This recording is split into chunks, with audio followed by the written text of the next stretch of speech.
Okay, we are good to go. All right, folks, it is 7:02 by my clock computer. Let's get this January meeting off to a roll. Welcome back, everybody. I hope everyone had a wonderful as you could holiday season with everything going on. I know some of us had issues, but it's good to see everybody up and running, albeit virtually. Hopefully next month we can be back in person doing this. So I would like to officially call this meeting to order. We meet the quorum. Would somebody like to approve the minutes from last meeting? Thank you, Rebecca, for typing those up. Those are very nice. Oh, yeah, no problem. I'll make a motion to approve the minutes from the last meeting. Okay, motion was made. Is there a second? I'll second it. Okay, any questions, complaints, issues at this point in time? All right, I'll say by the shake of everyone's head no or silence that there are no questions, comments, concerns. So motion's been made, second, so the minutes will be approved and entered into our official record. All right, moving right along, it's going to be a very quick meeting.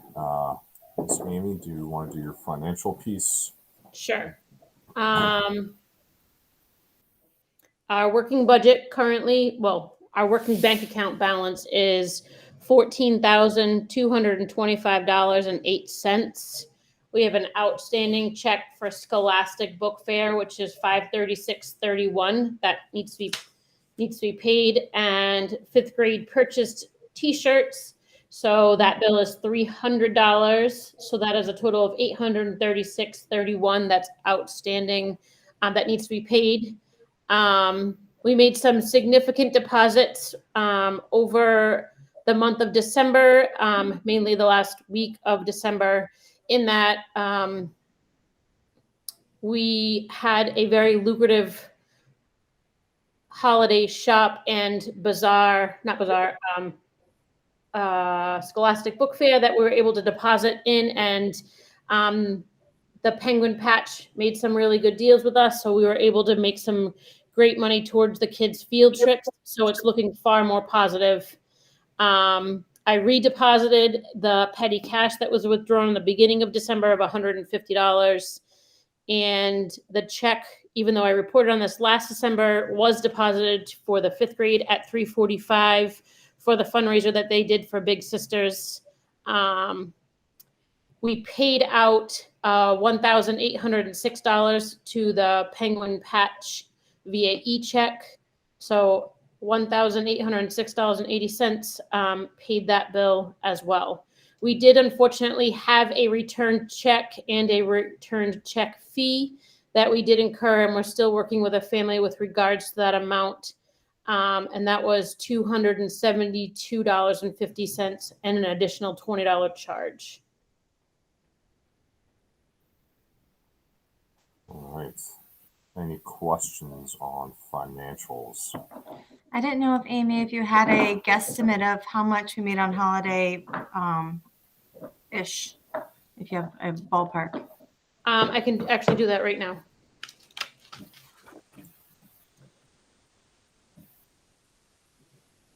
Do we know what we did for Scholastic?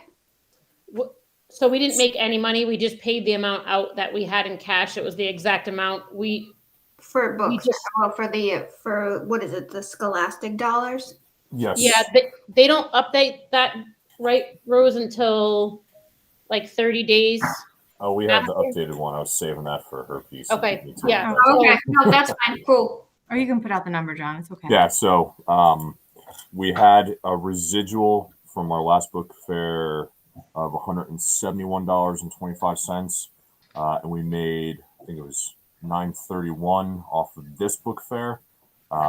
With the gross sales, we cash and credit card, we hit over $2,200 in overall sales. I tried to sell off Sean, but nobody bought him, so it would have been over $2,500, but that didn't work. So because we met that $2,000 mark, we got a 40% markup for us for Scholastic dollars. So that's why we made over $900.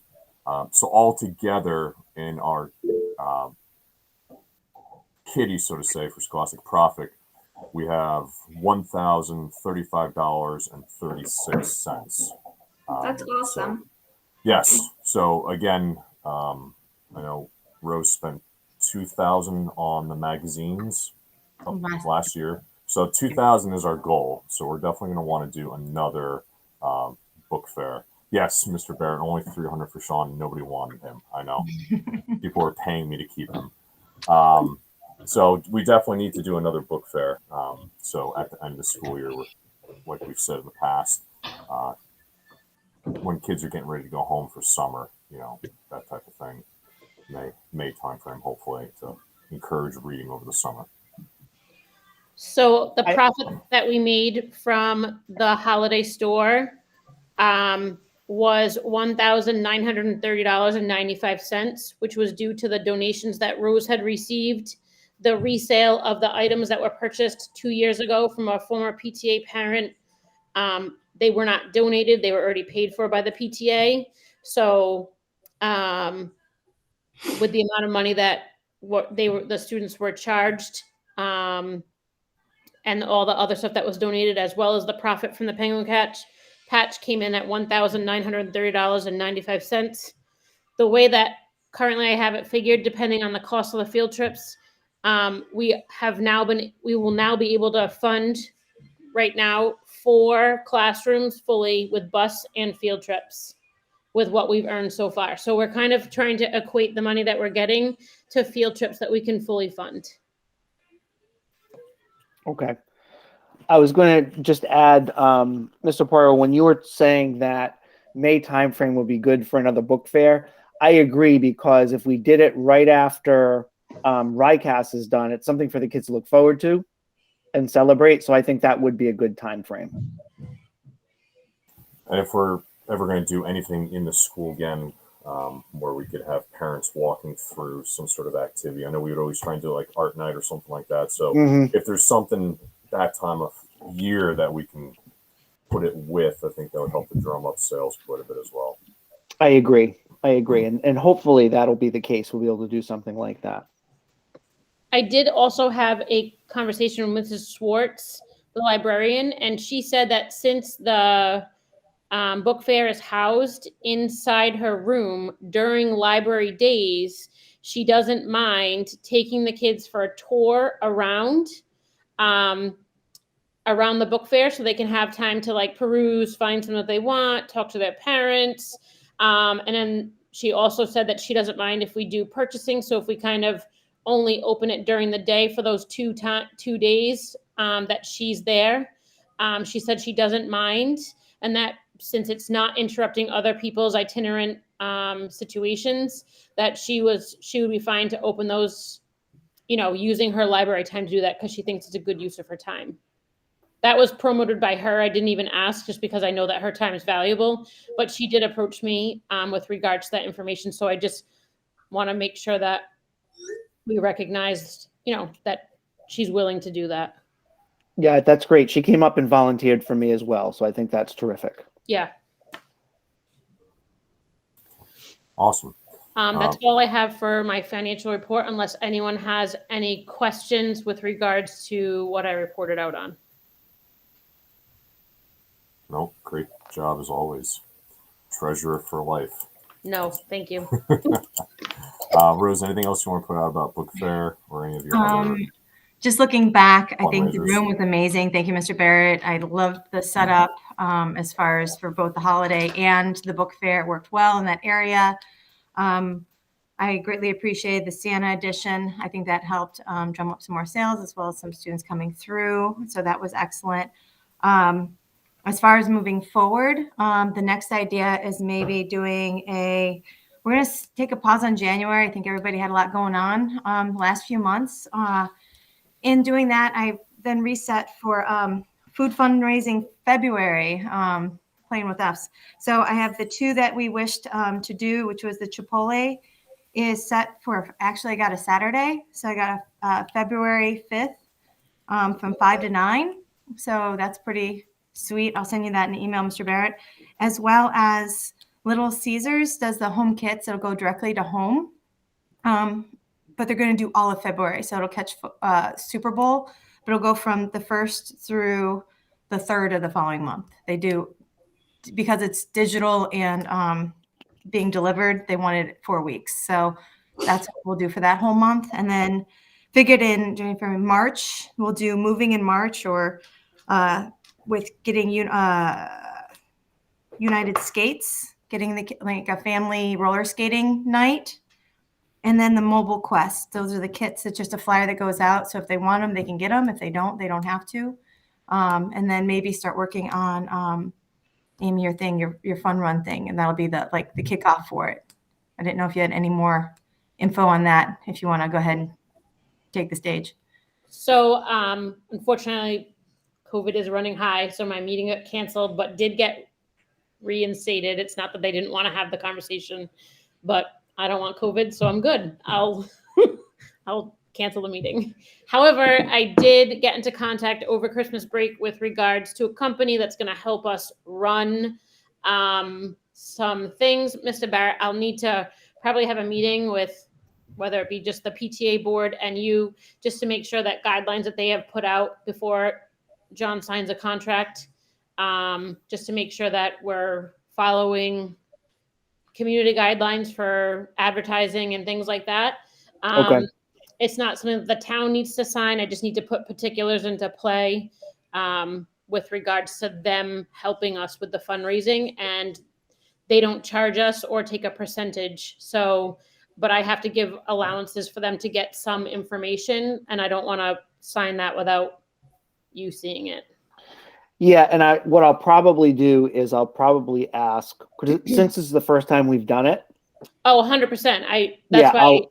I'll have someone look it over at central office just to make sure. Yeah. It's not a loan document, but so then I emailed Sarah over break as well, just because she was part of the conversation, and she was to see how she wants to roll it out to the union, the students, parents, to see how we can best get everyone involved and make it a fun thing, whether it be school-based or whatever, the health committee decides on. So I'm hoping that I can present in February to the committee that meets for the school district with regards to the healthy choices or whatever that committee is that she said. And I just want to, before I meet with everyone, I just want to meet with the town because I don't want to roll something out that's not there.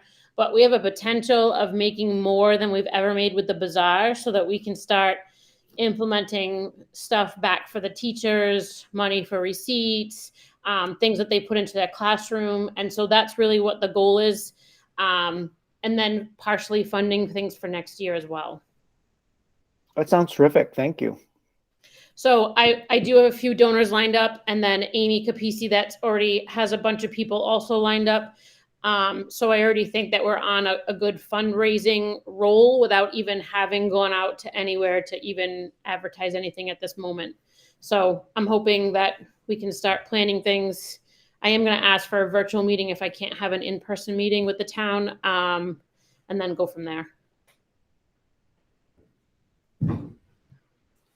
No, it sounds awesome.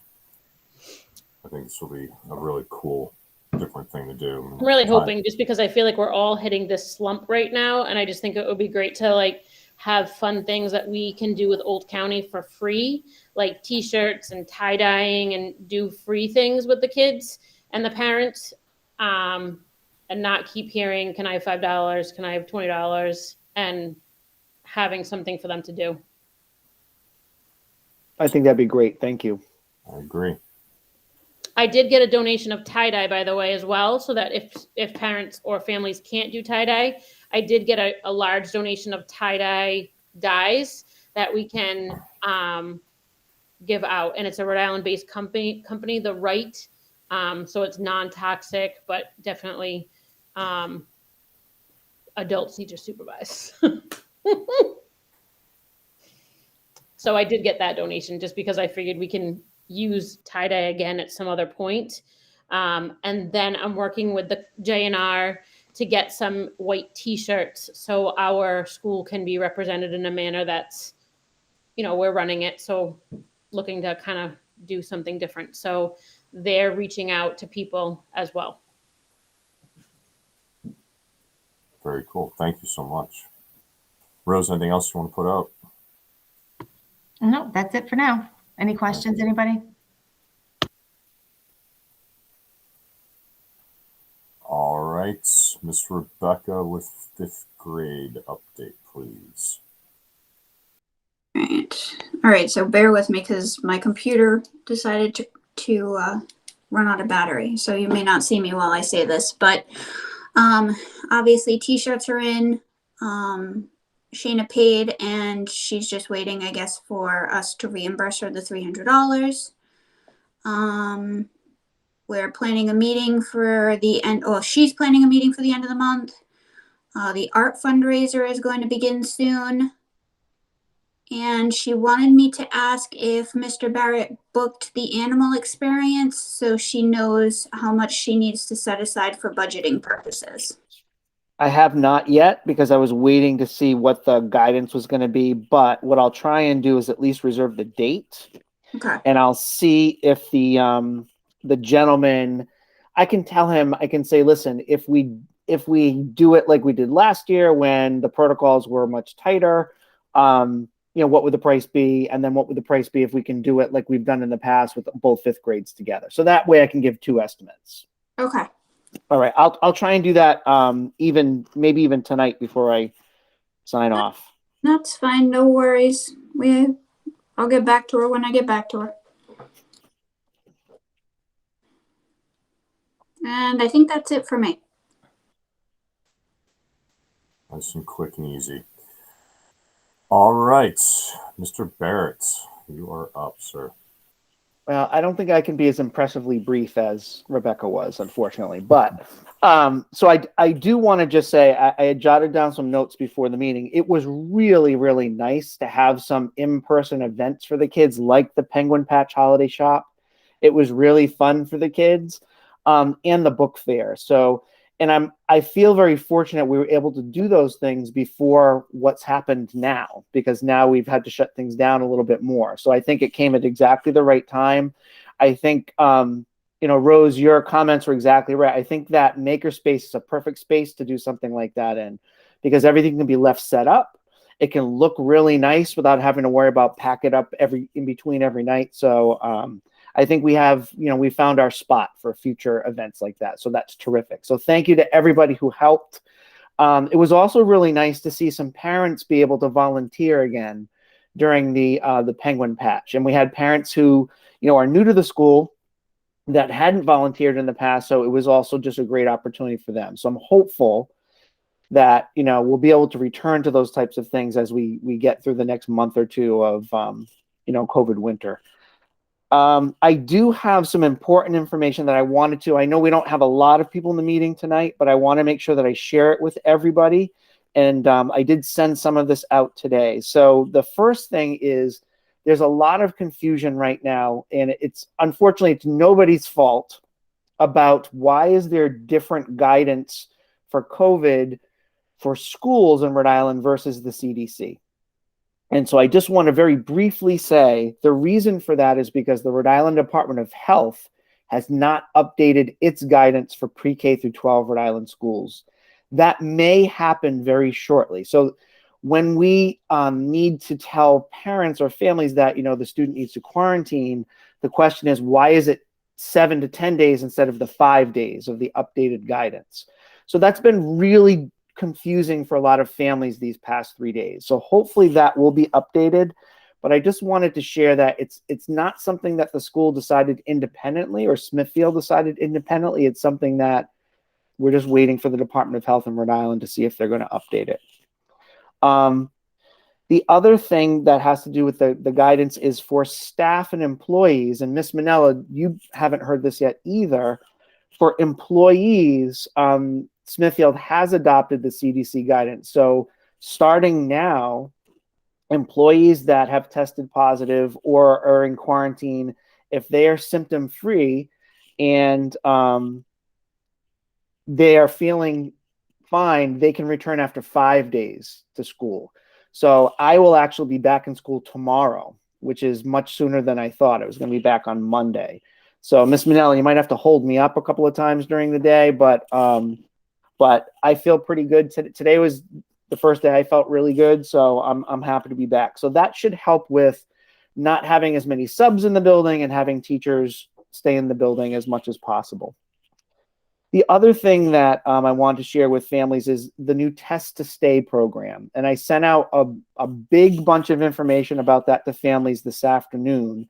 And every school except for the high school is participating because the high school doesn't need to, because all of their kids are of the age where they don't have to follow this program. But elementary schools in 6th grade and the middle school, if students are fully, if students are identified as a close contact at school, in the past, they would have to quarantine at home and they would have the choice of the 7 days or the 10 days, depending whether they want to get tested or not. Now, if a student is identified as a close contact at school, so not if something they're identified as a close contact because of a family contact, but let's say they had a student who eats lunch at their table, that student tests positive, so they're identified as a close contact.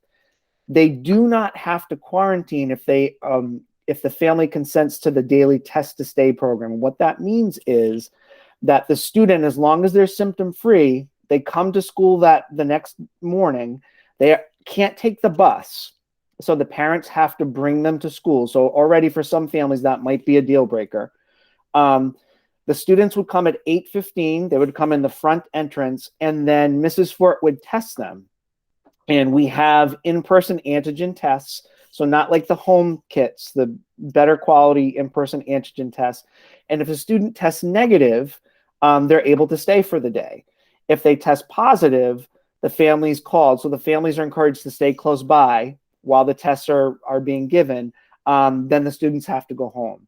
So we're really hopeful that this will allow kids to not miss as much school. Because as a family, if your child has been quarantined multiple times in the year, it's a lot of days missed school.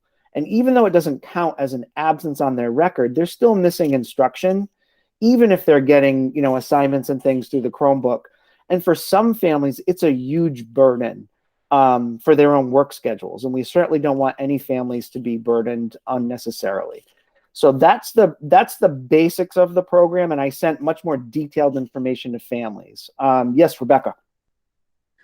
So my question to you is this only for unvaccinated children or for vaccinated? Like, how does this work? So if the children are vaccinated, technically This doesn't apply to them. Okay. So because if a child is fully vaccinated, if they're identified as a close contact now, they don't have to quarantine as long as they're symptom free, right? They don't have to stay either, correct? They don't have to do Test to Stay either, exactly. The other thing would be is if a student has tested positive for COVID within 90 days, because you have that 90-day window of increased immunity after you recover from COVID, whether you're immunized or not, those students also would not need to do Test to Stay. Okay, thank you. You're welcome. And parents do not need to choose to do Test to Stay.